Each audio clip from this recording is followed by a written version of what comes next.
Hello दोस्तों, NCERT books में आपका स्वागत है। भाग 15 भाग्य में लिखी पीड़ा। जब एक मनुष्य देखता है कि यह पीड़ा उसके भाग्य में लिखी है तो उसे अपनी पीड़ा को ही एक कार्य के रूप में स्वीकार करना होगा। यही उसका एकमात्र व अनूठा कार्य होगा। उसे इस तथ्य को मान्यता देनी होगी कि इस पीड़ा व कष्ट के बीच वह अनूठा है और इस ब्रह्मांड में अकेला है। वह जिस तरह अपने भार को वहन करता है उस तरीके पर ही उसका अनूठा भार निर्भर करता है। बंदियों के रूप में हमारे लिए ऐसी सोच हकीकत से बहुत दूर न थी। केवल यही वे विचार थे जो हमारे लिए सहायक हो सकते थे। जब मायूसी व निराशा के बीच से जीवित बचकर आने की कोई संभावना नहीं थी, इन्होंने तब भी हमें जीवित रखा। हम बहुत पहले ही वह चरण पार कर चुके थे जहाँ हम स्वयं से अपने जीवन का अर्थ पूछते थे।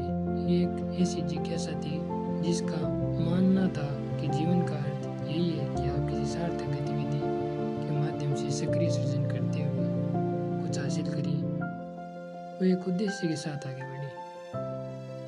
हमारे लिए जीवन का अर्थ जीवन में मृत्यु और पीड़ा व मरण के विस्तृत चक्रों से जुड़ा था। जब एक बार हमारे सामने पीड़ा का अर्थ पूरी तरह स्पष्ट हो गया तो हमने कैंप के अत्याचारों को अनदेखा करते हुए उन्हें घटाने या बढ़ाने वाले झूठे भ्रम पालने तथा झूठे आशावाद को पालने से इनकार कर दिया। तब तक पीड़ा हमारे लिए एक ऐसा कार्य बन गई थी जिससे हम किसी भी स्थिति में अपना मुंह नहीं मोड़ना चाहते थे। हमने उपलब्धियों के लिए इसमें छिपे अवसरों को पहचान लिया था। ऐसे अवसर जिन्हें देख ही कभी रिल्के को लिखना पड़ा होगा, अभी और कितनी पीड़ा से गुजरना है। वे पीड़ा की इस बात इस तरह से करते हैं मानो कोई अपने बचे हुए काम के बारे में पूछ रहा हो। हमें भी बहुत सी पीड़ा व संकट से रूबरू होना था, इसलिए हमारे लिए यह बहुत जरूरी था कि हम पीड़ा को पूरी तरह से महसूस करें, अपनी कमजोरी व आंसू से भरे क्षणों को कम से कम करने की कोशिश करें। लेकिन हमें अपने आंसू से शर्मिंदा होने की कोई जरूरत नहीं थी, क्योंकि आंसू इस बात के साक्षी थे कि एक व्यक्ति के भीतर पीड़ा को सहन करने का असीम साहस है।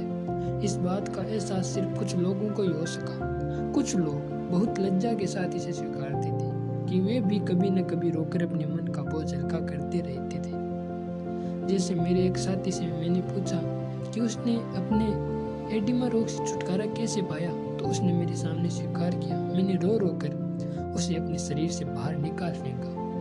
अक्सर कैंप में व्यक्तिगत या सामूहिक तौर पर साइकोथेरेपी या साइको हाइजीनिक उपचार किए जाते हैं।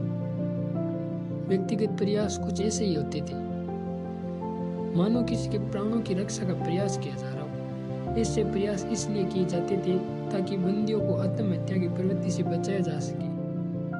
कैंप के एक कड़े नियम के मुताबिक आत्महत्या करने वाले को बचाने का कोई प्रयत्न नहीं होना चाहिए। मिसाल के लिए, अगर कोई आत्महत्या की कोशिश करते हुए पकड़ा जाता तो उसे मार दिया जाता। इसलिए यह बहुत जरूरी था कि लोगों के मन में आत्महत्या का विचार ही ना आए। मुझे आज भी संभवतः आत्महत्या के 2 मामले याद हैं जो देखने में काफी हद तक मिलते जुलते थे। दोनों ने आत्महत्या करने की मंशा जाहिर की थी। दोनों एक ही तरफ देते थे कि उन्हें अब अपने जीवन से कोई उम्मीद या अपेक्षा नहीं रही। दोनों ही मामलों में उन्हें यह एहसास दिलाना जरूरी था कि जीवन अब भी उनसे कोई आस जरूर रखता था। भविष्य में कुछ ऐसा था जो उनसे अपेक्षा रख रहा था। दरअसल हमने पाया कि उनमें से एक के लिए जीने का कारण उसका बच्चा हो सकता है जिससे उसे बहुत स्नेह था और जो विदेश में उसके लिए प्रतीक्षा कर रहा था। दूसरे के लिए सारा कोई व्यक्ति नहीं बल्कि एक वस्तु थी। यह व्यक्ति एक वैज्ञानिक था जिसने पुस्तकों की एक श्रृंखला तैयार की थी जो अभी तक पूरी नहीं हो पाई थी। उसका यह कार्य कोई दूसरा नहीं कर सकता था, वैसे ही जैसे उस बच्चे के पिता के रूप में स्नेह पिता की भूमिका कोई और नहीं कर सकता था।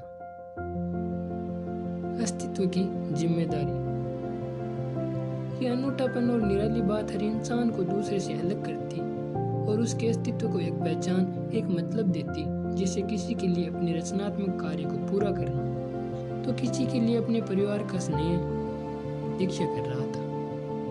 जब किसी मनुष्य को एहसास होता कि उसका स्थान कोई दूसरा नहीं ले सकता, तो इस तरह वह अपने अस्तित्व के लिए एक जिम्मेदारी का अनुभव करता, ऐसी जिम्मेदारी जो अपनी पूरी भव्यता के साथ निरंतर बनी रहती।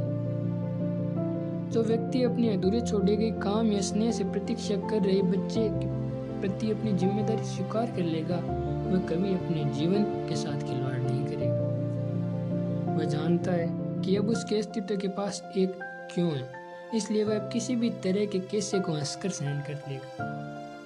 कैंप में सामूहिक मनोचिकित्सा के अवसर बहुत सीमित थे। उचित मिसाल इस शब्दों के मुकाबले कहीं प्रभावी हो सकती थी। वहाँ एक सीनियर वार्डन था जो अपने न्यायप्रिय और हौसला देने वाले बर्ताव के कारण बाकी अधिकारियों से बिल्कुल अलग था। उसके पास अपने न्याय क्षेत्र में आने वाले बंदियों पर कहीं अधिक नैतिक प्रभाव डालने के हजारों मौके होते थे, लेकिन कभी कभी शब्द भी अपना असर दिखाते थे।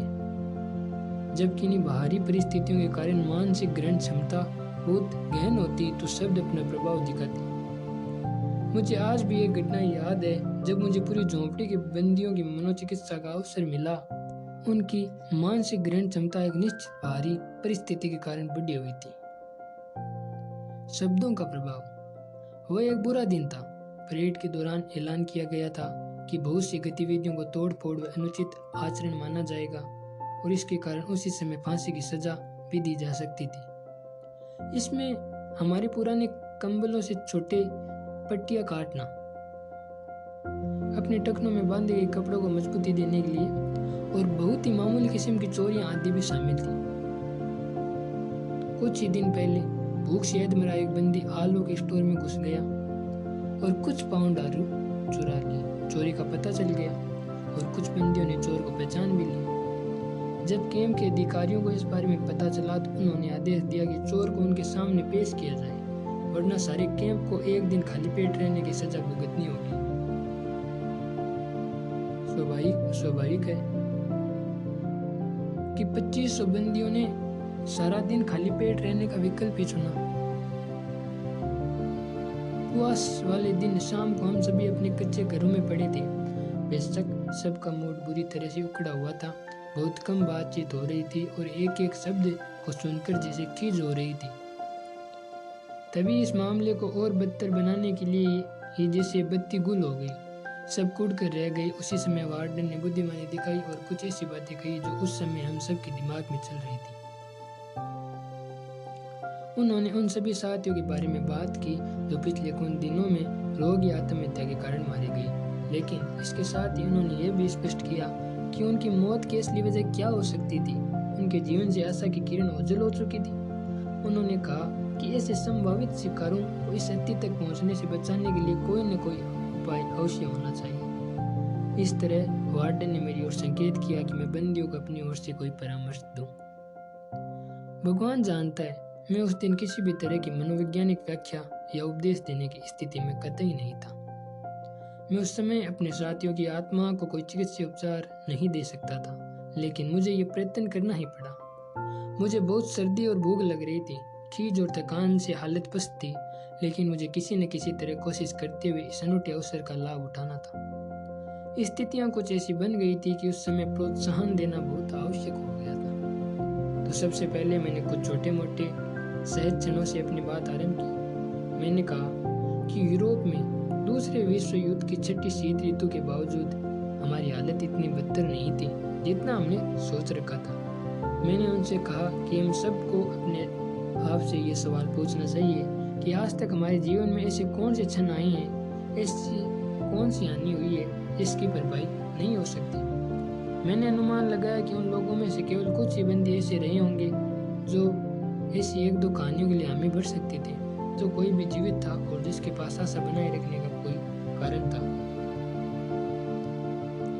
उसके लिए स्वास्थ्य, परिवार, प्रसन्नता, व्यवसायिक योग्यता, सौभाग्य, समाज में पद आदि ऐसी चीजें थी जिन्हें दोबारा पाया जा सकता था। जो भी हो, हमारे शरीर की हड्डियां अब तक साबुत थी। हम अभी तक जिन भी हालातों से गुजरे हुए आने वाले हालात में हमारे लिए बहुमूल्य हो सकते थे। मैंने नित्य से वे शब्द उधार लेते हुए कहा, वह जो मुझे मार नहीं सकता और भी मजबूत बना देता है। फिर मैंने भविष्य के बारे में बात की। मैंने कहा कि आंशिक तौर पर भविष्य को आशा रहित ही दिखना चाहिए।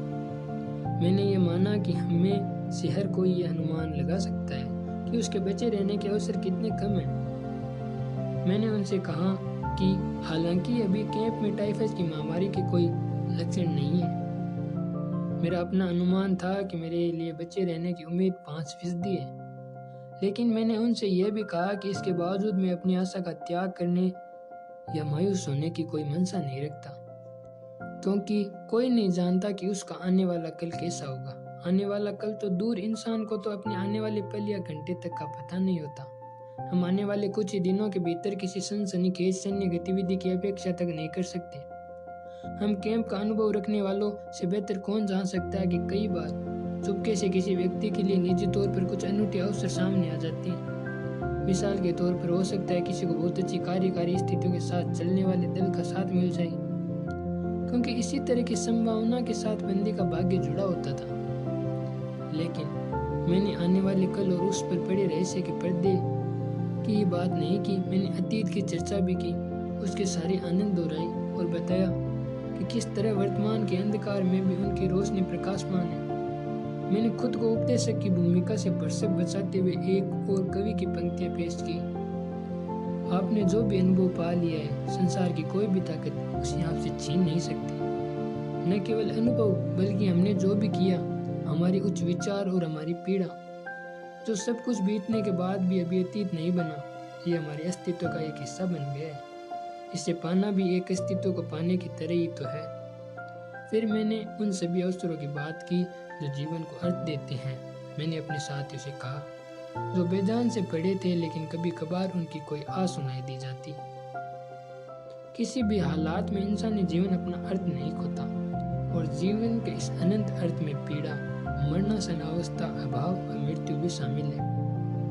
मैंने झोंपड़ी में अंधकार के बीच बैठे हालात की गंभीरता पर विचार करे सारे बंदियों से कहा कि उन्हें अपनी आशा का दामन थामे रहना चाहिए और साहस बनाए रखना चाहिए, ताकि हमारी संघर्ष की निराशा कहीं उसे उसकी मर्यादा व अर्थ से परे न कर दे। मैंने कहा कि अपने कठिन समय में कोई न कोई हमारी और अवश्य देखता है।